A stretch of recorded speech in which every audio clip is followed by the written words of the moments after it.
esteja convosco. Proclamação do Evangelho de Jesus Cristo, segundo Mateus.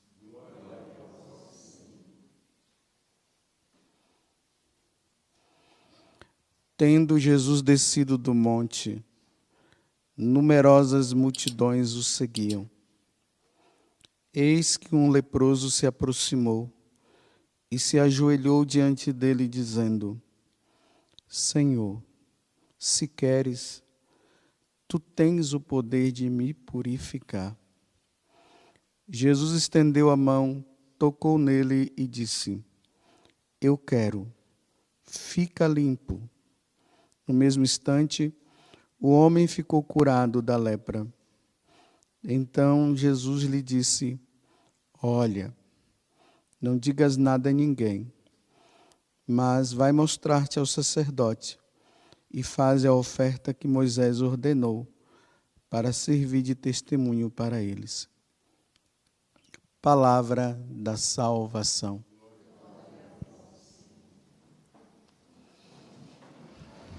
Que as palavras do Santo Evangelho perdoem os nossos pecados.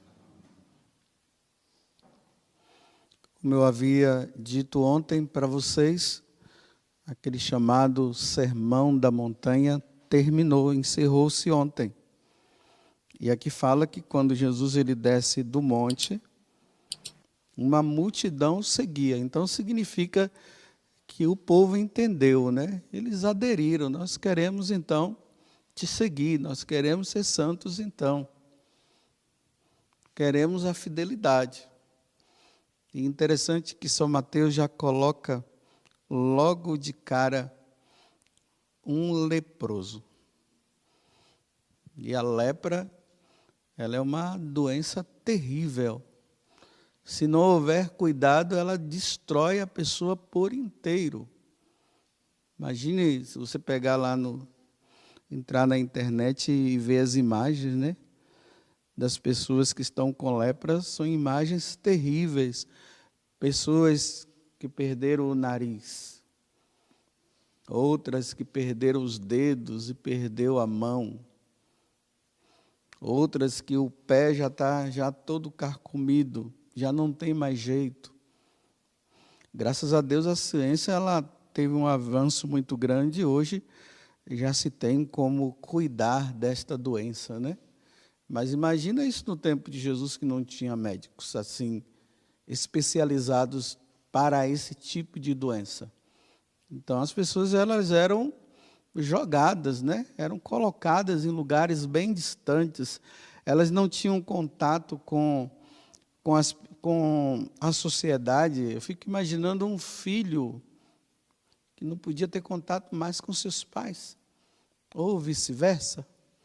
Ou um esposo que amava tanto a esposa e não podia ter contato, porque eram colocados lá e vamos ver o que é que vai dar. Se acontecer algum milagre, então vai lá no sacerdote, como Jesus pediu agora, para confirmar, né? O sacerdote olhava e dizia: olha, está ok, você foi curado, pode voltar para a sociedade de novo, ao convívio normal. Mas enquanto isso não acontecia, a pessoa tinha que ficar lá. E ali tinha que morrer, né? E como vocês já sabem, quando um leproso se deparava com uma pessoa que estava sã, ela tinha que gritar: lepra, lepra, lepra. Andavam com um sino para bater, porque assim a pessoa saía correndo, né? Porque não podia ficar perto. E Jesus ele quebra toda essa situação, que ele até pega no homem, né? Toca no homem, e o homem ele fica purificado.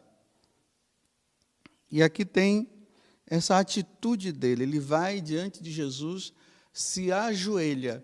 Esse se ajoelhar significa, ele reconhece agora que aquele homem que está ali não é uma pessoa qualquer, é Deus, para se ajoelhar. E ele faz, né, essa humilde oração: Senhor, se queres, se tu queres, tu tens o poder de me purificar. E Jesus estendeu a mão, tocou e disse: eu quero, fica limpo. E ele ficou limpo. Então a Sagrada Escritura, quando fala das enfermidades físicas, ela também está se referindo às enfermidades espirituais. E a pior enfermidade para um homem é o pecado. O pecado, ele faz a mesma coisa que a lepra faz num corpo, destrói o corpo. O pecado destrói a alma. Por isso que nós não podemos, de maneira nenhuma, permanecer no pecado. Nós não vemos o estrago que o pecado causa na nossa alma. Nós vemos o que a doença causa no corpo, mas na alma nós não vemos, nós não enxergamos. E o pecado, ele vai destruindo a nossa alma, vai destruindo, e no dia que nós morremos, que nós vamos prestar contas diante de Deus, aí não tem mais solução. A solução é agora, é nesse tempo presente. Pecado não é purificado, não é retirado pós-morte. É só antes da morte. Imagina, né? A dona de casa, você vê como é que é. Limpa. No outro dia está tudo sujo de novo. É incrível, tem sempre aquela bendita ou maldita poeirinha que fica. Se você varre a casa e daqui a umas 2, 3 horas você vai varrer, tem sujeira lá. É incrível. Imagine a dona de casa que não tem zelo. Ela começa a dizer assim, não vou mais varrer a casa, não. Tudo bem, não varra a casa que você vai ver. Vai virar um chiqueiro. Os ratos virão. As baratas também virão. Todo tipo de bicho virá. Se você não cuidar, se eu não cuidar dessa questão da minha alma, porque a nossa alma, meus irmãos, ela precisa voltar àquela limpidez lá do paraíso. A alma de Adão e Eva era limpa, cristalina. Não tinha nenhuma sujeira. O pecado original destruiu, ficou suja. O que foi que aconteceu depois que a alma deles ficou suja? Foram expulsos do paraíso. No paraíso ninguém fica com a alma suja, não. Ninguém vai para o paraíso com a alma suja. Tem que limpar. E aí, a gente observa, né? Só existe 2 formas de nós deixarmos a nossa alma limpa. Para o pagão, é o batismo. Então, aquele que não foi batizado, ele está com a alma suja.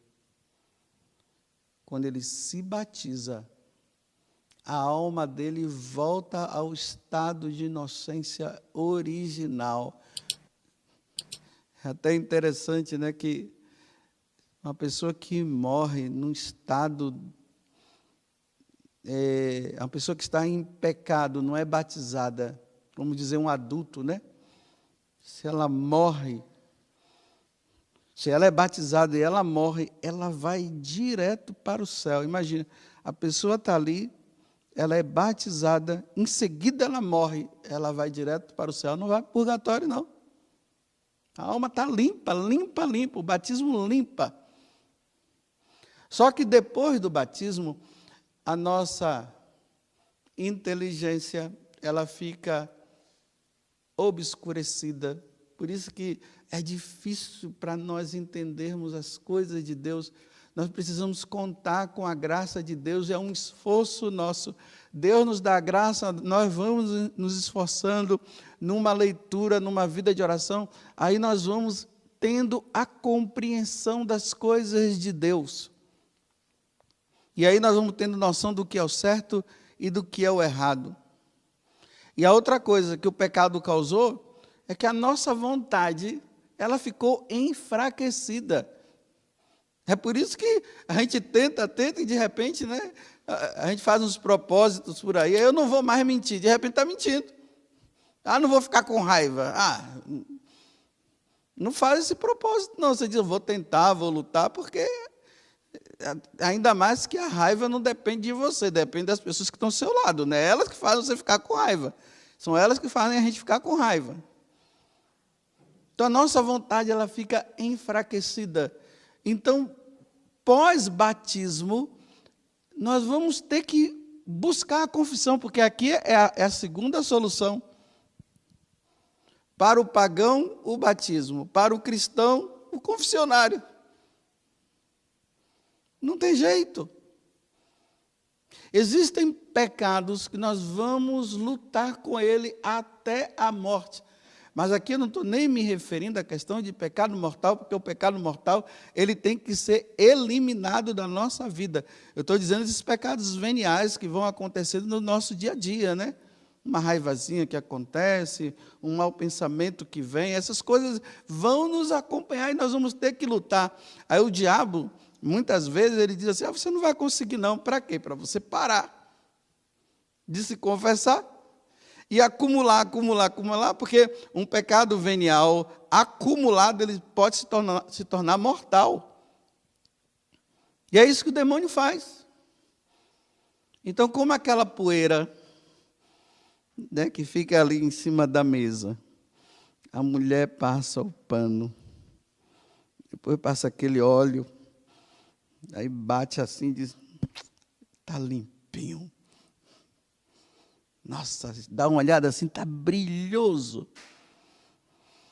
Passa algumas horas, ela vai dar uma olhada lá, aí está sujo de novo. Assim o pecado na nossa vida, a lepra. Por isso que é bom que nós coloquemos objetivos na questão da confissão.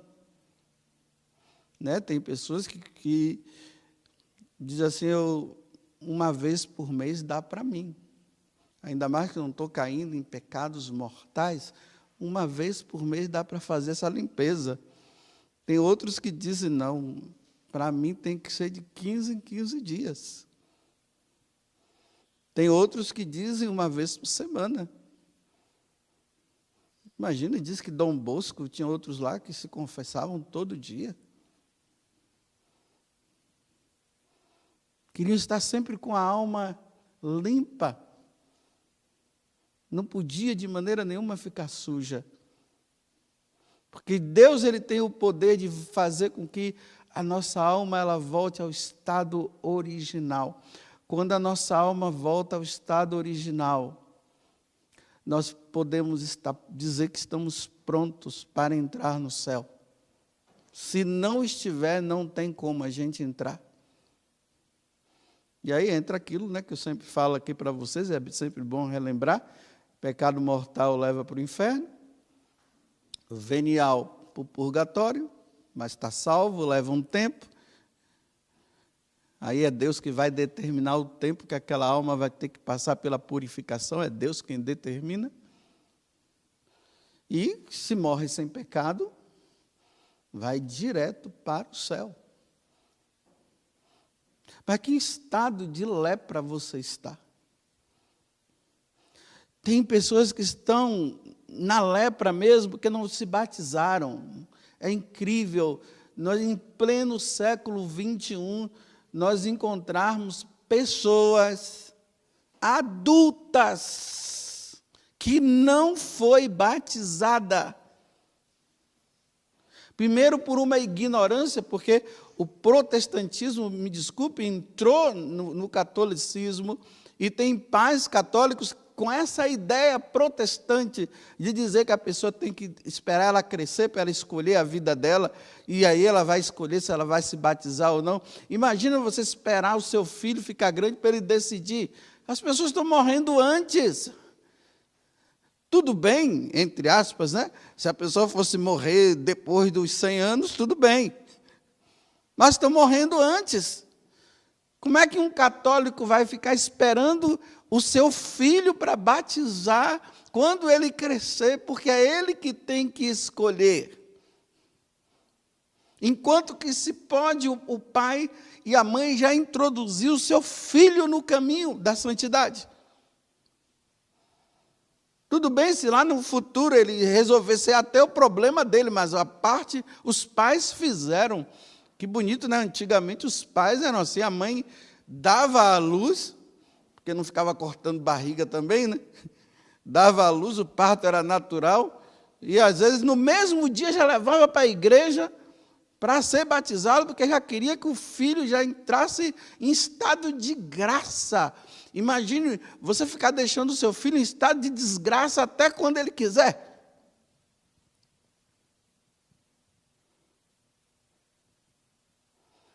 E graças a Deus na Igreja Católica nós temos isso.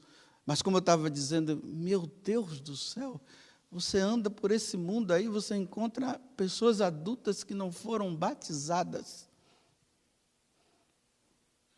E nós encontramos católicos que há anos não se confessam, porque dizem que não precisa se confessar, não vou me confessar com um padre pecador.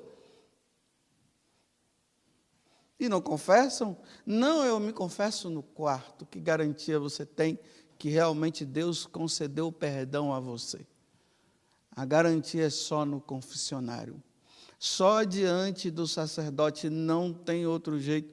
E o demônio, ele vai fazendo com que nós esqueçamos que nós necessitamos da confissão, porque nós precisamos estar em estado de graça o tempo todo.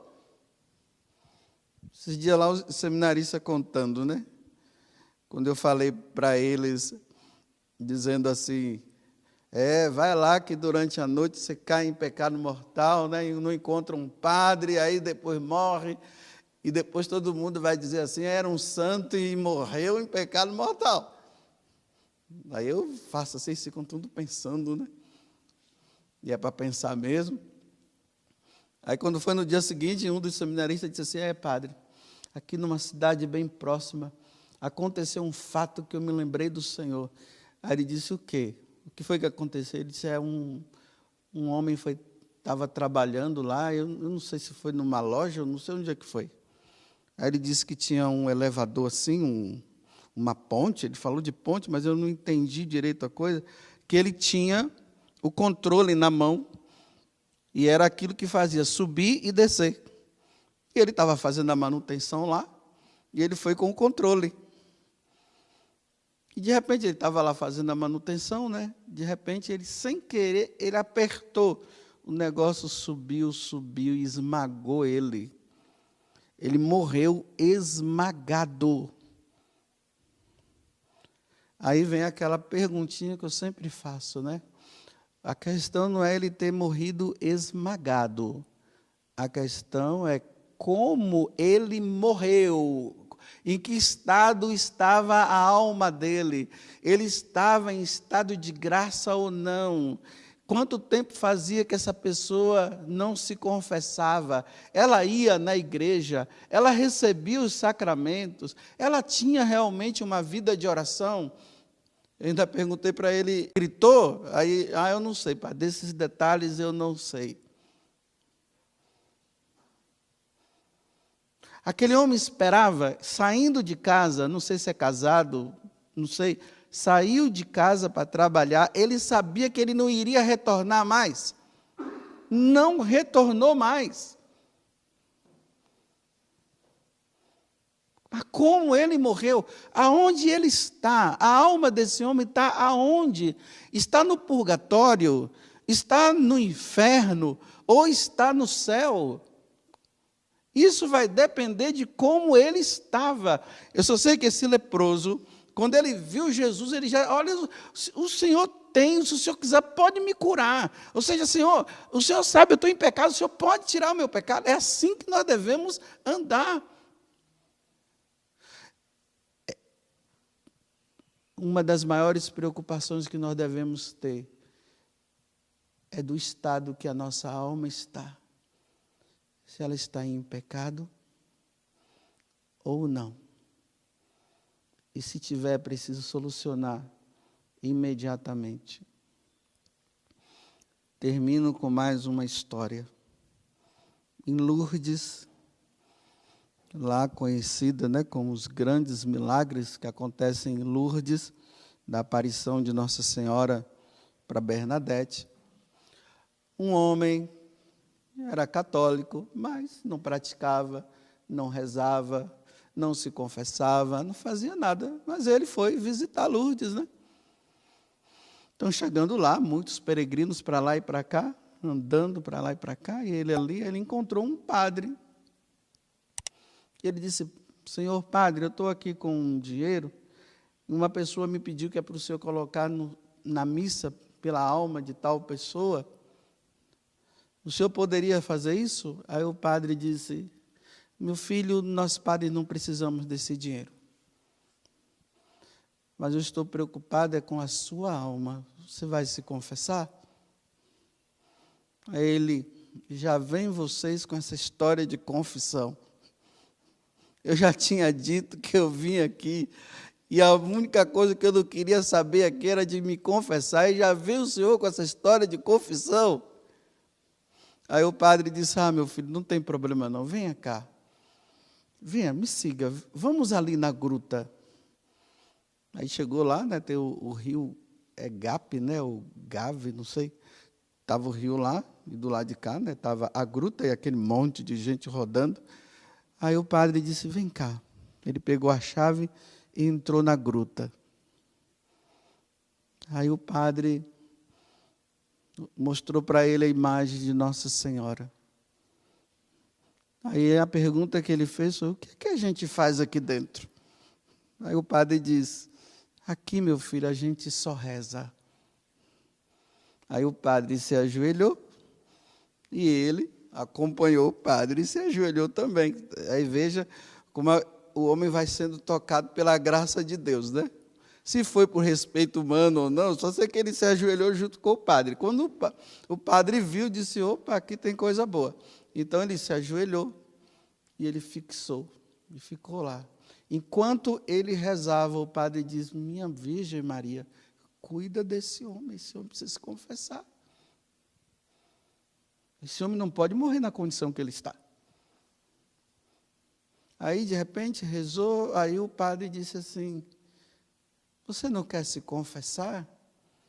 Ele: padre, se for me confessar, eu vou ter que fazer uma preparação de 1 ano, porque é muito pecado que eu tenho. Mas ele já estava sendo tocado pela graça de Deus. Aí o padre disse assim: não, meu filho, aqui junto com Nossa Senhora as coisas são feitas com mais rapidez. Não precisa esperar tanto tempo, não. Em poucos minutos nós resolvemos a sua vida agora. Ele disse: então tá bom. E aí o homem se confessou. E aí o que resta é o seguinte: aqueles pecados ficaram ali. Só Deus é quem sabe o que aquele homem confessou. Mas aquele homem entrou com a alma suja e saiu com a alma limpa. Porque uma das coisas que o padre tinha falado com ele lá no início foi: meu filho, como é que a gente vem em Lourdes cheio de pecado e sai daqui com pecado, meu filho? Não pode, não. Primeiramente, pensamos no dia de hoje que sejamos tocados pela graça. Qual é a sua lepra que precisa ser tirada? Segunda, né? Rezem por nós sacerdotes, para que tenhamos paciência para atender confissões, porque nós precisamos atender confissões. Infelizmente, o demônio colocou no coração de muitos sacerdotes que ninguém precisa mais se confessar, porque não existe pecado. E aí muitos padres não querem atender confissão, porque não tem mais pecado, não existe pecado. E o pecado permanece. para que nós, sacerdotes, sejamos tocados e possamos fazer aquilo que é a nossa missão, né? Salvar almas. As almas são salvas no confessionário. Elas são tocadas no púlpito, mas no confessionário é que elas recebem o perdão. Rezem por nós, para que nós possamos entender o que o diabo tirou do nosso entendimento. Louvado seja nosso Senhor Jesus Cristo.